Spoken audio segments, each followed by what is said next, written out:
21 binin üzerinde katılımcı, 8 kilometre, 30 dakika, 06 saniye, Shamrock Shuffle 2023.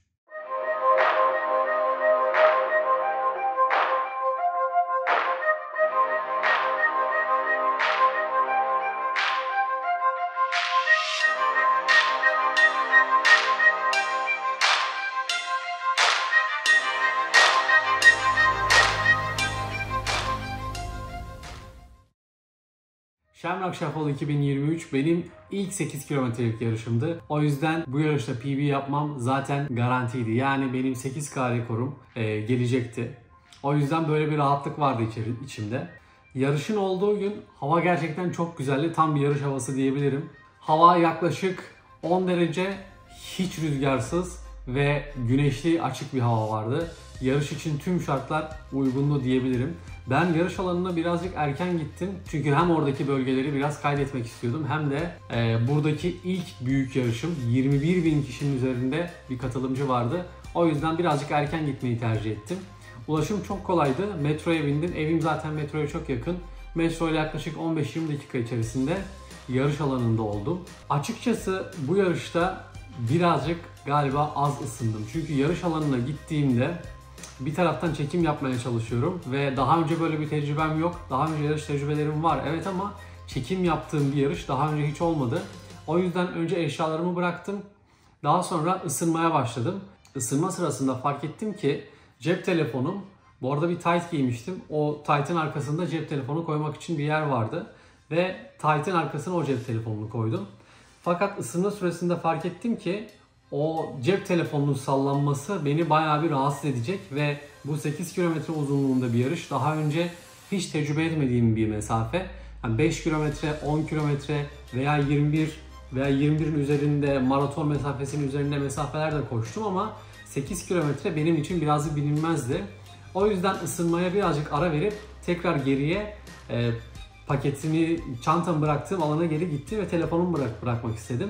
Çok ilginç, oradaki görevliler bana dediler ki yeni bir tane poşet alıp üzerine numaranı yazman gerekiyor. Ben önce çünkü gidip kendi poşetimi istedim. Alacağım o poşeti ve cep telefonumu onun içerisine koyacağım.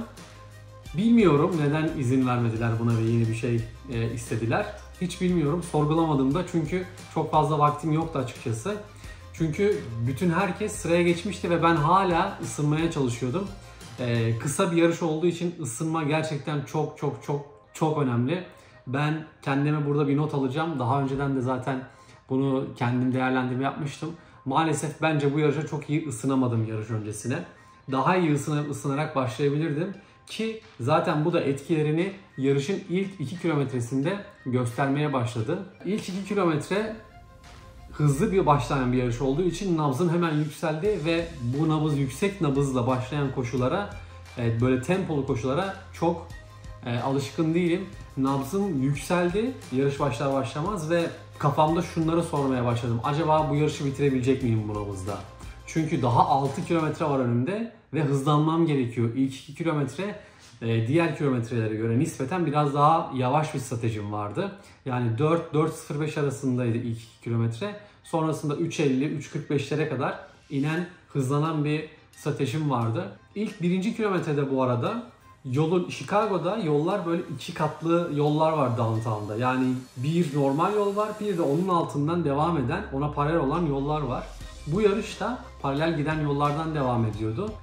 Yine daha önce hiç koşmadığım bir yer. Alt taraflara girince GPS kaymaya başladı. Yani ben mesela gidiyorum, orada gittiğim hız eminim 4 pace'ten çok daha hızlı bir hız. Yani çok demeyeyim ama eminim 4 pace'ten hızlı bir pace'le gidiyorum ama saatime bakıyorum 4.15 gösteriyor, 4.20 gösteriyor.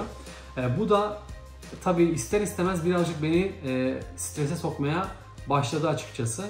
Dolayısıyla ilk 2 kilometre gerçekten çok zordu. Hem GPS açısından hem de nabız açısından beni birazcık zorladı diyebilirim. Çok kalabalık bir starttı bu arada. Dalgalı start olmasına rağmen aşırı kalabalık bir starttı ve parkur düz olmasına rağmen çok fazla dönüş olan bir parkurdu. Kalabalık bir startın ardından 2 kilometreye geçtik ve 2. kilometreden sonra işler biraz da olsa iyi gitmeye başladı açıkçası. Nabzım biraz daha oturdu ve bu şekilde diğer kilometreleri devam ettirdim. Ta ki en sonda yaklaşık finish'in bitmesine 500-600 metre kala 200 metre uzunluğunda ve 3 derecelik, belki 4 derecelik olabilir. Yani çok böyle, nasıl diyebilirim, çok zor bir yer değil geçilmesi gereken. Hem kısa, yani 200 metre, hem de çok eğimli bir yer değil. Ama burada o kadar düz alanda koşuyorum ki hiç yok. Rampa hiç yok. Rampa antrenmanı, yokuş hiç yok. Yokuş hiç antrenmanı yapamıyorum. Yani o 200 metre bile beni etkiledi. Orada birazcık yavaşladım ve insanlar böyle yanımdan geçti. Açıkçası orada biraz şey dedim, yani hadi falan diye. Ama sonrasında neyse ki güçlü bitirebildim. 30 dakika 04 saniyede bitirdim. Benim için kişisel en iyi 8 kilometre derecem oldu. Yarışı bitirdikten sonra hemen çıkışta yarış alanında madalyamı aldım. Orada işte toparlanmak için yiyecekler, muz, recovery yiyecekleri, atıştırmalıklar vesaire vardı. Çok fazla görevli, çok fazla gönüllü vardı. Her şey gerçekten çok iyiydi. Bu benim katıldığım en büyük yarış organizasyonuydu. 21.000. Yani aslında baktığınız zaman Berlin'in yarısı gibi. Geçen sene Berlin Maratonu'na 40.000 üzerinde insan katılmıştı. O yüzden biraz böyle kafamda canlandırmaya çalışıyorum. Demek ki bu 21.000 böyleyse hani acaba Berlin nasıldır? Veya 2 hafta sonra Boston Maratonu var. Acaba orası nasıldır diye. Ve bu da beni bayağı bir heyecanlandırıyor. Böyle büyük bir organizasyonda koşmak gerçekten ilginç bir deneyimdi. Yarış sonu alanı da gayet güzeldi. Paketimi ben hızlıca aldım ve beraber koştuğum arkadaşlarımla buluştum. Yarış sonrasında bira alabiliyorduk oradaki numaralarımızla. Oradan biralarımızı aldık ve yarış hakkında herkes kendi hikayesini anlatmaya başladı. Aslında 8 kilometre kısa bir mesafe olmasına rağmen birçok şey yaşıyorsunuz o yarış içerisinde. Ve orada paylaşmak da güzel oluyor tabii. Bir taraftan da konserler vardı yarış alanında. Yarış etkinlik alanında bence gayet başarılıydı diyebilirim. Yarışı 22 dakika 48 saniyelik derecesiyle Zach Penning birinci olarak bitirdi erkeklerde. Zach Penning'in 5 kilometre geçişi bu arada 14 dakika 21 saniye. Kadınlarda ise 26 dakika 35 saniyelik derecesiyle Sarah Disanza yarışı galip olarak bitirdi. Sarah'ın 5 kilometre geçişi ise 16 dakika 36 saniye. Bu yarışın güzel yönlerinden bir tanesi de non-binary kategorisi olması. Artık Amerika'da birçok yarışta bunlar yapılmaya başladı. Bunlardan bir tanesi de New York Maratonu. Non-binary kategorisinde Jake Fedorowski 32 dakika 17 saniyelik derecesiyle non-binary kategorisinin birincisi oldu. 40 dakika 38 saniyelik derecesiyle erkekler tekerlekli sandalyede Angelo Perez birinci oldu. Kadınlarda ise Samantha Shiro 25 dakika 47 saniye ile yarışı birinci olarak tamamladı. Bu yarışta benim dikkatimi çeken önemli ve yarışın odak noktalarından biri ise sürdürülebilirlikti. Sürdürülebilirlik anlamında gerçekten çok fazla şey yapmaya çalışmışlar. Özellikle kağıtsız bir yarış kitinin olması bence gayet etkileyiciydi. Yarışta yapılan şu üzerimde gördüğünüz tişört de tamamen yine Nike'ın bir tişörtü. Çok güzel bir tişört bu arada. Kumaşı falan gayet iyi. Ve tamamen geri dönüştürülmüş materyaller kullanarak yapılmış. Zaten yarışın da bir manifestosu var bununla ilgili. Geri dönüşüm ve sürdürülebilirlikle ilgili bir manifestosu da var. Bunu da web sitesine bakarak inceleyebilirsiniz. Ben gayet beğendim. Benim hemen evimin dibinde çok yakın olan bir yarış zaten. Bank of America tarafından desteklenen bir yarış. Bank of America tarafından desteklenen yine bir yarış daha var. O da Chicago Yarım Maratonu. Haziran'da o yarışta koşacağım. Ve bir diğeri de yine Bank of America tarafından desteklenen diğer yarışta Chicago Maratonu.